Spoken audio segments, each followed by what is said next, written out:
Hi there, I'm Kevin Gentry, and welcome to the Going Big podcast, where we'll explore some of the strategies that can help you transform your effectiveness by 10xing your fundraising. Each week, we'll sit down with some of the most influential business leaders, CEOs, and nonprofit visionaries to talk about leadership, the power of giving, and how you can make a real impact. If you want to make a transformational change to the cause you're working on, this is the place for that conversation. Also, take a look at our website, 10xstrategies.com. That's TENX strategies.com for lots of free marketing and fundraising resources. And be sure to sign up for the free weekly fundraising tips. Now, let's dive in. All right, ladies and gentlemen, this is a special interview today. All eyes have been on Pennsylvania this year, and I've got a great person to talk to us about its importance and the consequences of what has been happening and happened this year in Pennsylvania. It's Charles Mitchell. Charles is a terrific guy and a visionary leader, if there ever was one. A longtime former president of the Commonwealth Foundation in Pennsylvania, now a senior fellow there. Charles, it's really great to be with you again. I just want to start off, what happened in Pennsylvania in 2024? Well, thanks, Kevin. It's great to be with you. What happened in Pennsylvania in 2024 is something that I long thought would happen, which is that Pennsylvania became the center of the universe, not just in terms of politics, but in terms of the future of our country, in terms of what kind of values are going to be ascendant and what kind of values are going to be on the decline. I suspect that there was an election that you may want to talk about, and I may be willing to talk about that. But I'll just tell you briefly that I personally, I left Washington, D.C., where I got to know you and where I'm happy to say I benefited from your mentorship to come back to my home state of Pennsylvania, because I believed that one day it would be the center of the universe in terms of what a lot of people were talking about. So I find it satisfying that my Virginian friend wants to talk about my Commonwealth, that of Pennsylvania. And I would just, briefly say that in addition to the big election that everybody wants to talk about, the presidential race, and I'm happy to talk about it, it's very important.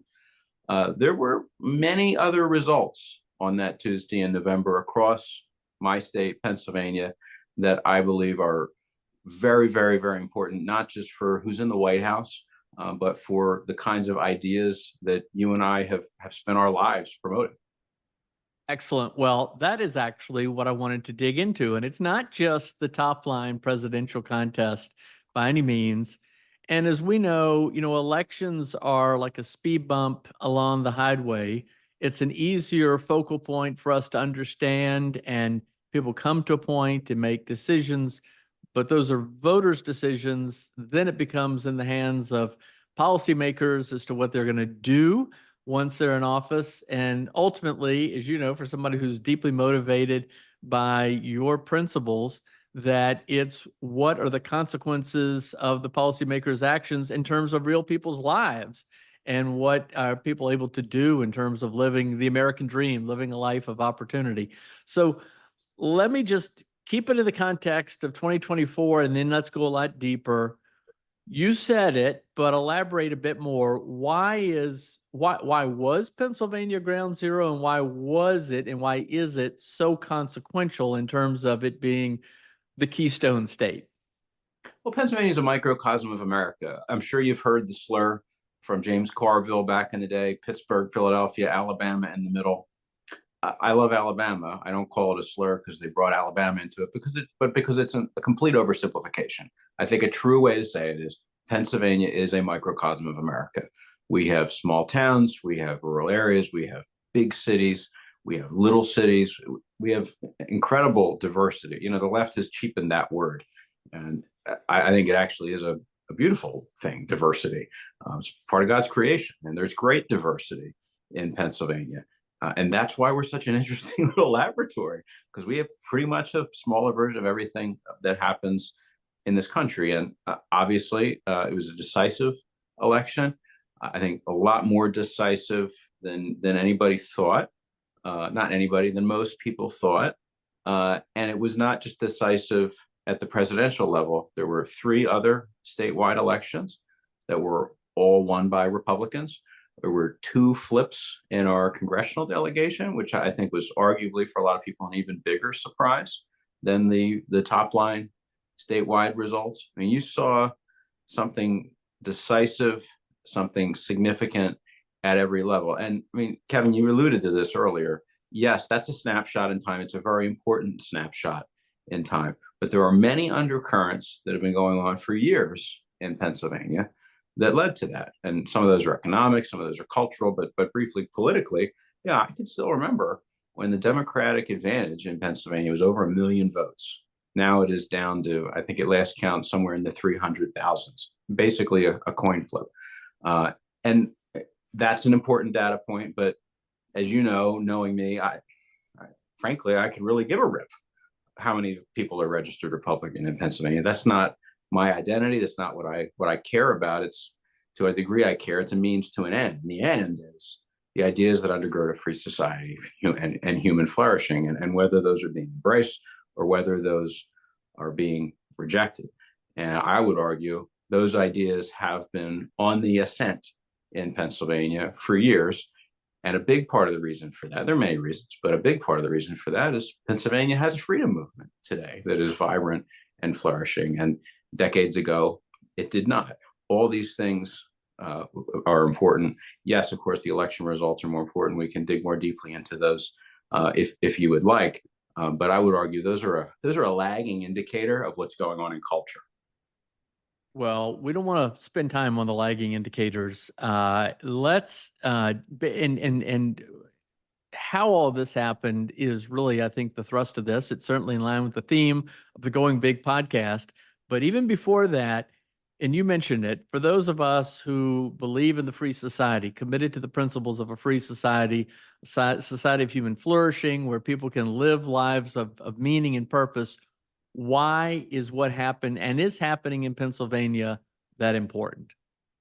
Because if our values can be ascendant in a tough state that happens to be a microcosm of the country, well, then they can be ascendant in the country, and they can be ascendant everywhere. And that's why I'm here. I wanted that. I wanted that for my home state, and I want that for my country. And if there's one thing, you didn't ask what I was going to say. If there's one thing that I hope everyone who takes away from this broadcast who doesn't live in the best state of America, I do, but you may not.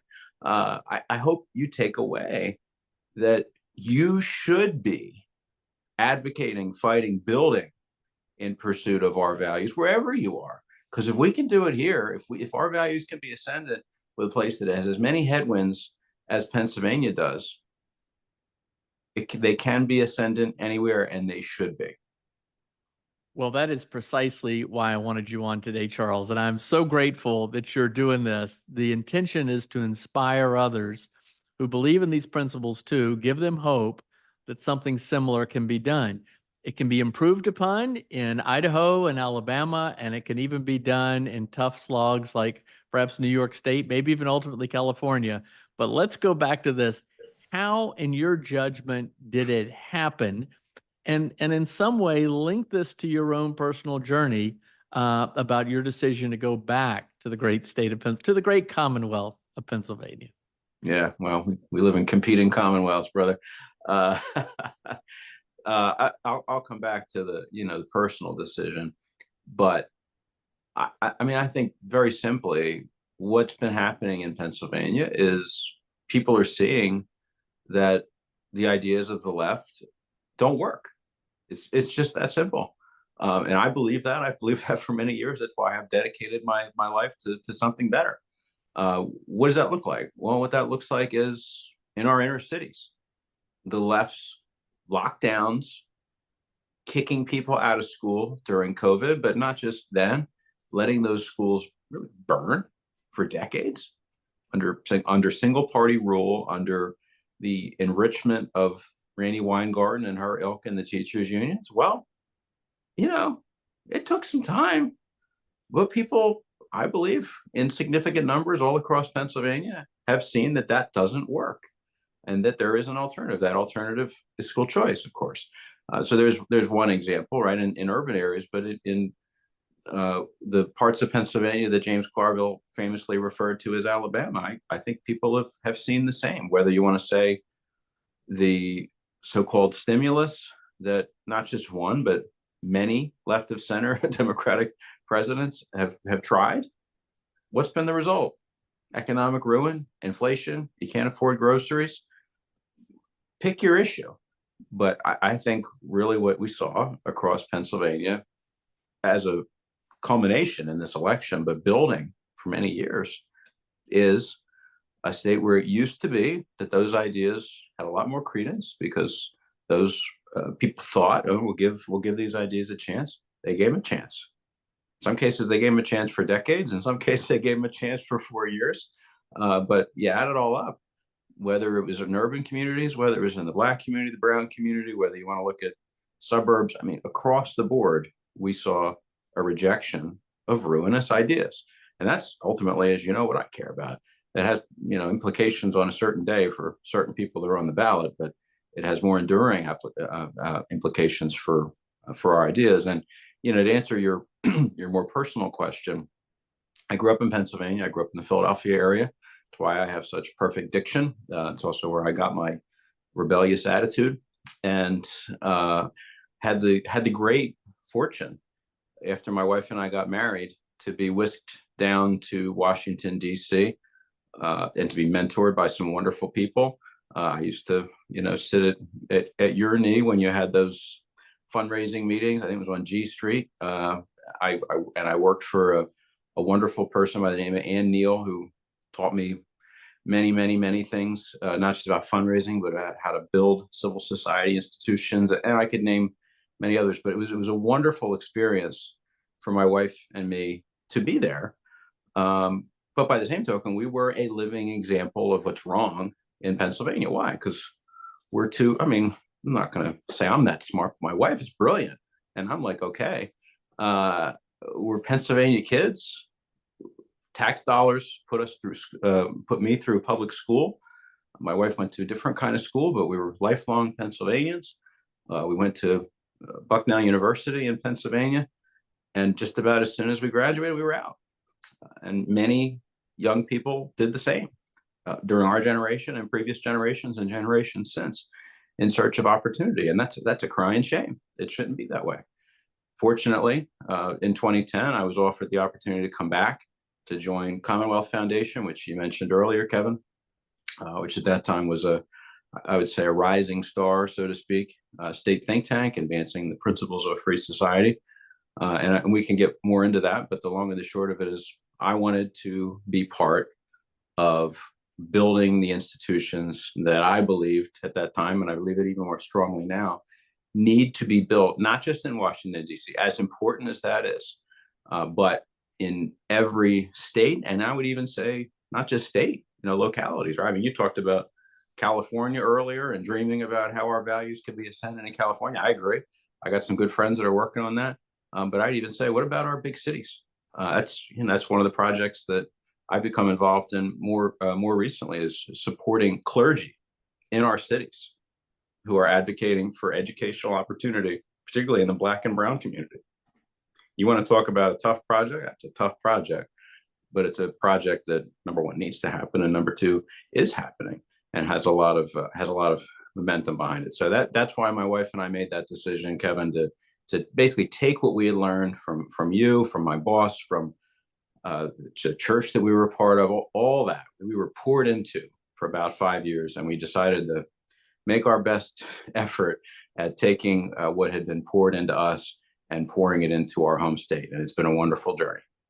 Well, thank you for doing that. And you're overly generous in some of those comments. But Charles, I actually first knew of you before you came to Washington, because the New York Times Magazine famously had a picture about some crazy radicals at Bucknell who were willing to sort of stand up to I'd say authoritarian orthodoxy. I don't know what we want to say it was, and that was really how you were first got to my attention. If you would just tell a little bit about that, and then jump ahead to more of what you've done in Pennsylvania the past 15 or so years. Sure. Yeah. I mean, I I discovered the freedom movement, depending how you want to look at it, accidentally or providentially. I was a campus editor at Bucknell University, where I went to school, and I thought it kind of went without saying that somebody who was a proprietor of a newspaper would be in favor of the values of the First Amendment. So started publishing some articles and issues about back before we knew this term, the whole issue of cancel culture, advocating for free speech. And now, to just make a long story short and maybe be a little charitable, let's just say that there were some powerful people back then who are no longer at my alma mater, who did not entirely appreciate what I did, and that I had a need for some assistance and not legal representation, but some friends as that debate unfolded. And I found those friends in the freedom movement, which I had no idea existed. People in my family are, my one grandfather was a conductor on the Pennsylvania Railroad. My other was a used car salesman. Those are the kinds of things that people do in my family. We didn't join the freedom movement, but I did accidentally because of that. And I, needless to say, did not take the attempt to cancel me lying down. And that's how I ended up in that little rag that you read, Kevin. There were some better newspapers that ran stories too, but the New York Times certainly was an interesting one. That's how I got into this. And for a significant period of my life, I was involved in helping other students and professors who were subjected to, back then it was the very early stages of what we now know as cancel culture.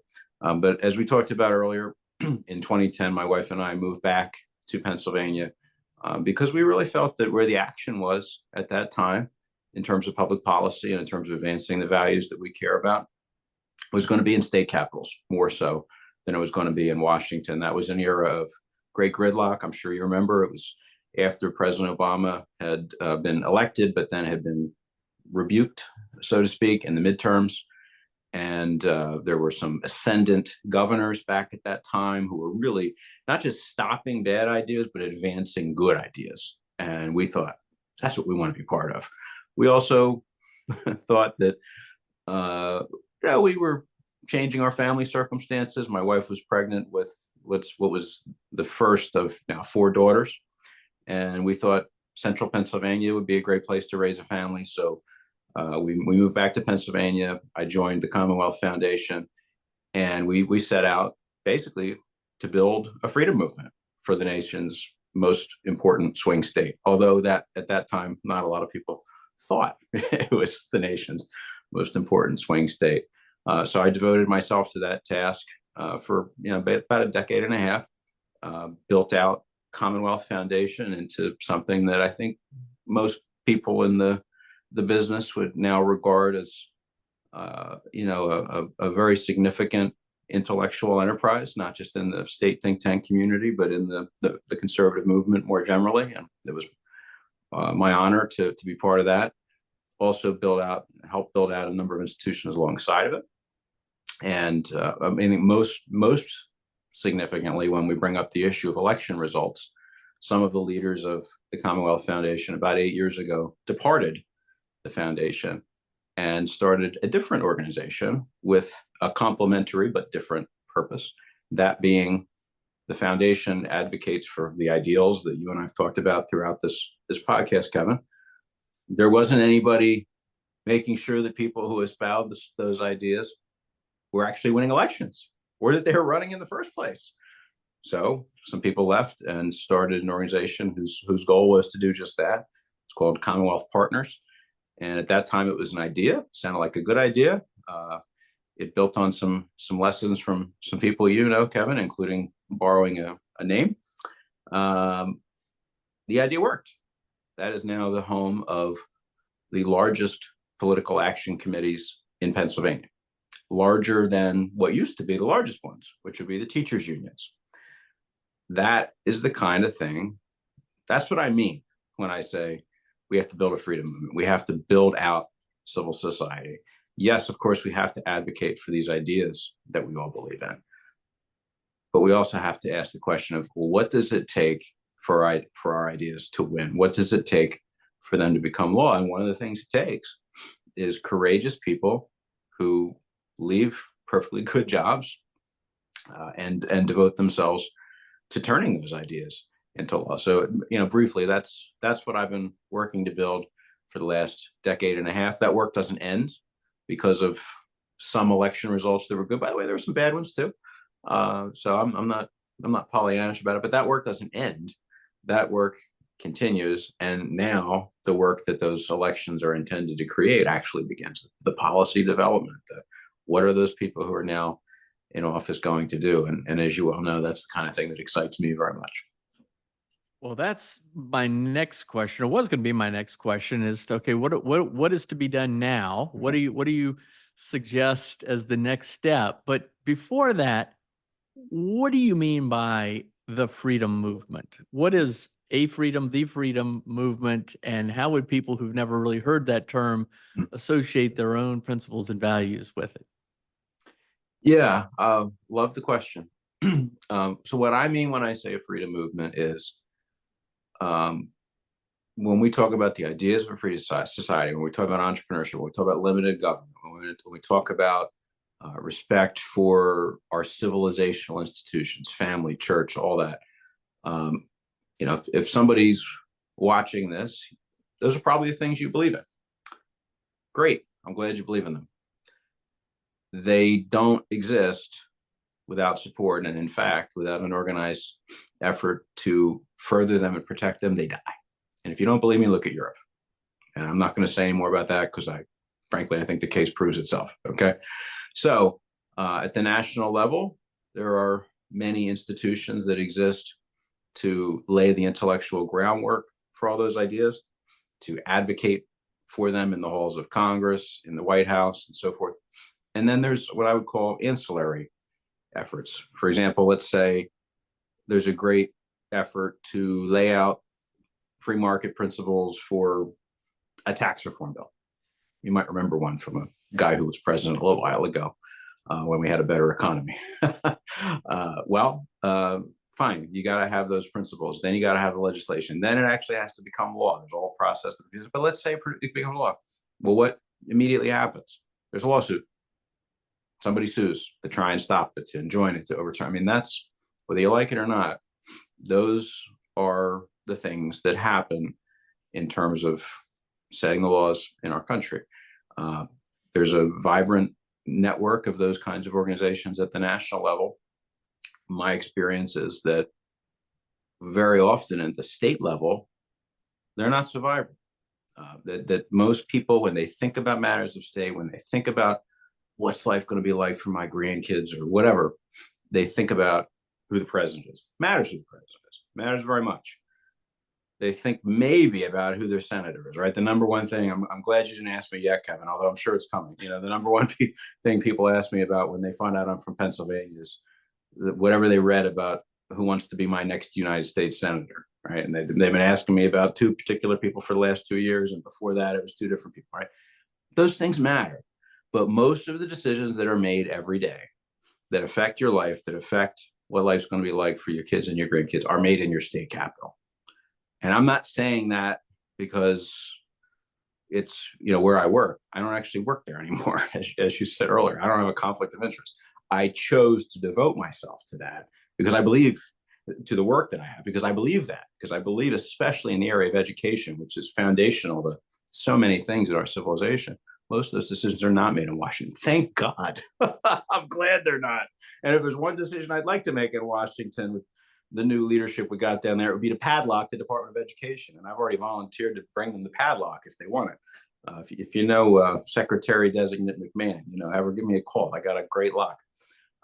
But these are state and local decisions. And what I set my hand to, Kevin, in Pennsylvania, was making sure that whether you look at policy development, whether you look at defending good policy after it's enacted, whether you look at people being trained to enter the political process, whether you look at entrepreneurs who are being educated about what's actually going on and how they can raise their voice. I could go on, but all those things are functions of a properly functioning freedom movement. I believe every state should have those institutions. I certainly believe the ground zero state that everybody's asking about these days needed to have those things. That's why I built those things.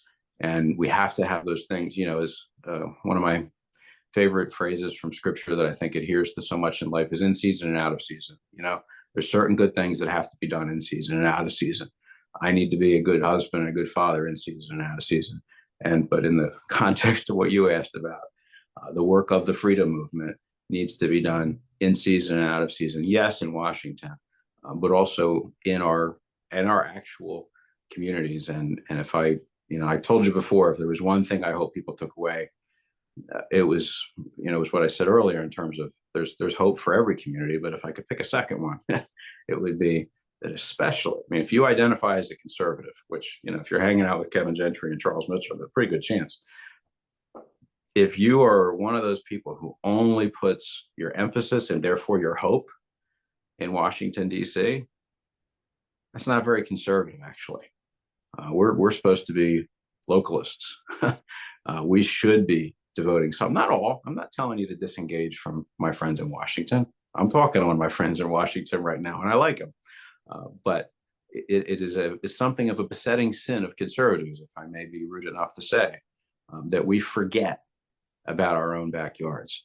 We should remember, and that's what I've endeavored to live out, Kevin, in answer to your question. Well, good for you. And by the way, I think that was one of the insights of the Reagan administration in 1980, when so many of these people from all across the country and the states came to Washington to help with the Reagan Revolution, and they left behind an opening, a gap, and it was filled. And as we know, you know, when you have a victory, you can't just plant a flag and say, okay, we're done, move on, let's go do something else. You've got to defend that all the time. So that leads me to a next question, and let's just keep it at Pennsylvania, but you could talk about it broadly. What do you see now as both the opportunities and the risks or the dangers? I'll start with risks. I have that sort of Philadelphia blunt mindset still. The biggest risk is, you know, people who watched the election results that you referred to earlier, Kevin, thinking that they're done, thinking that, okay, you know, I liked what I saw. If you liked what you saw, you know, I can go back to my business. I can go back to my family and just move on. You got it exactly wrong. Most important day in a campaign is not the Tuesday in November. It's the Wednesday and the Thursday and the Friday, the day after the election, when the actual decision making starts. And I do fear that. Just being honest, like I fear that people who thought that their values prevailed on election day are going to go to sleep now. So my hope is that we can do our small part here, Kevin, to say, no, wake up. What's the opportunity? Well, especially here at the state level, look, it was a decisive election. Sure. Is this still a swing state? Yeah. Decisive. You know, look at Washington, right? Decisive means there's 53 senators in one party and 47 of the other. Okay. And it takes 60 to get most things done. That's our version of decisive in a polarized America that we live in today. And even after the election results in Pennsylvania, we've got a split legislature. We have a one vote Democratic majority in our House. We have a 28-22, which isn't that big, in our Senate in favor of the other party, in favor of the Republicans. So, I mean, do the math. That means if you're the ruling party, you can lose 3 votes. Or if you lose 3 votes, you're done on any piece of legislation. So that's what we're dealing. And we have a Democratic governor. And we have a Democratic governor who is, let's just say, ravenously interested in being the Democratic nominee for president in 2028. Anybody who knows him will tell you he's wanted to be president since he was this high. And now there's an open seat. And that's what a lot of people are talking about here. Now, what I'm talking about here is those 3 branches of government that I just briefly summarized. What are they going to do? Good news, bad news. Good news, our governor ran for office on the ideas that you and I stand for, Kevin, the ideas that we've been talking about.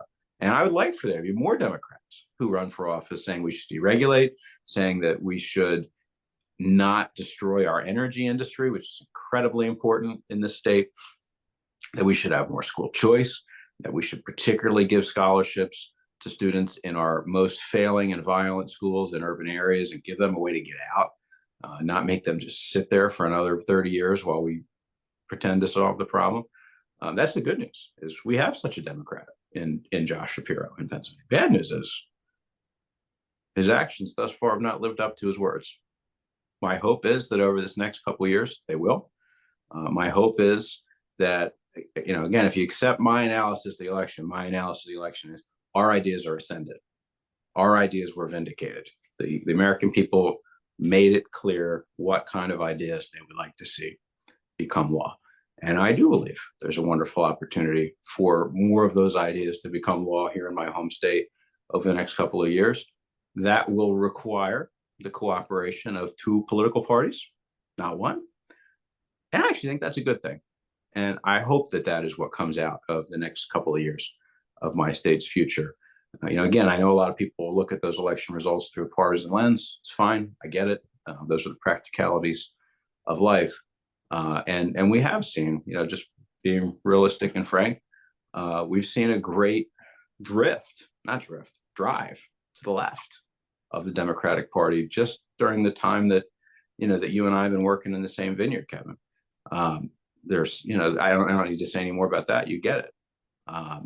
Meanwhile, I think we've seen generally, on some issues at least, a firming up of the other party. I hope that one of the things that comes out of these recent election results in Washington and in Pennsylvania is that, first of all, that the Democratic Party stops going left, left, left, left, left, left, left, and that some more reasonable characters take over and say, clearly that didn't work. So let's go back to the middle. I believe it would be better for our country if we had two sane parties. I think in that last election, I'm afraid that in a lot of parts of America, we didn't. It doesn't make me a partisan for either party. I hope that just makes me an American, that I would like for there to be two parties who can actually unite around the foundational values of our civilization, even if they have some differences on the details. You're here. Well, thank you. Well, Charles, to close us out, I've got a two-step question, and that means I'm going to ask you the first. The second kind of hinges on the first, but I'm not going to tell you what the second question is until you answer the first. And the first one, in a way, you've answered this throughout this podcast, but I'm going to still put you on the spot. Do you think you're making a difference? Absolutely. Absolutely. And I couldn't get out of bed in the morning if I didn't. And, look, and I get why we're talking about election results. They matter. But I don't believe that simply because of a certain set of election results. And there are many reasons I believe that. First is I believe every person has a calling. I believe this work is mine. And I believe the consequences are ultimately not within my control. And the guy whose control they're in is really good and really smart, and he knows what he's doing.